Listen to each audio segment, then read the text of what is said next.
அவளுக்கும் தெரியாது எனக்கும் தெரியாது என்ன ராகம் இன்னைக்கு தாளத்துல வாசிக்க போறோம்னு என்ன சஜஸ்ட் பண்ணதெல்லாம் நீங்க. ஆனா இந்த சங்கீதம் எவ்வளவு ஸ்ட்ராங்கா இருக்கு பாருங்க, அவ வாத்தியார்கள் எவ்வளவு சொல்லி கொடுத்துருக்கா பாருங்க. அப்படியே வாங்கி அப்படியே வாசிச்சுட்டா. Professionals that they are. May God bless both of you. ஏன்னா இந்த சன்னதியில வாசிக்கிறதும் அவ்வளவு ஸ்பெஷல். நாதத்துக்கே ஒரு உருவான சிவன் கோவில்ல வாசிக்கிறோம். இப்போ நம்ம கீர்த்தனை வாசிச்சுட்டு அவருக்கு நேரா தனியாவர்தனம் கொடுத்துடலாம் இல்லையா? நிறைய வாசிச்சுட்டாரு, ஏற்கனவே தனியாவர்தனம் தான் வாசிச்சு வந்துட்டு இருக்காரு ஃபுல் கச்சேரி.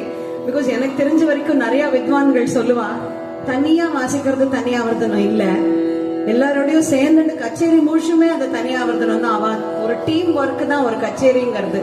பாட்டுக்கு வாசிக்கிறது இன்னும் பெரிய சமாச்சாரம். ஒரு கீர்த்தனை, ஒரு மனோதர்மம் எல்லாத்துக்கும் வாசிக்கிறது. மாதவ் தானே உங்க பேர்? நவ்னீத். நவ்னீத் பிரமாதமா வாசிச்சுட்டு இருக்கேன் Navneet. And same thing for blanking out Prahlad Saravana Priyan. நன்னா தெரியும் ஒரு பேரு, டக்குன்னு பிளாங்க் ஆயிடுது. எக்ஸலண்ட். காரணம் கேட்டு வாசிச்ச உடனே அவளுக்கு கொடுத்துடலாம்.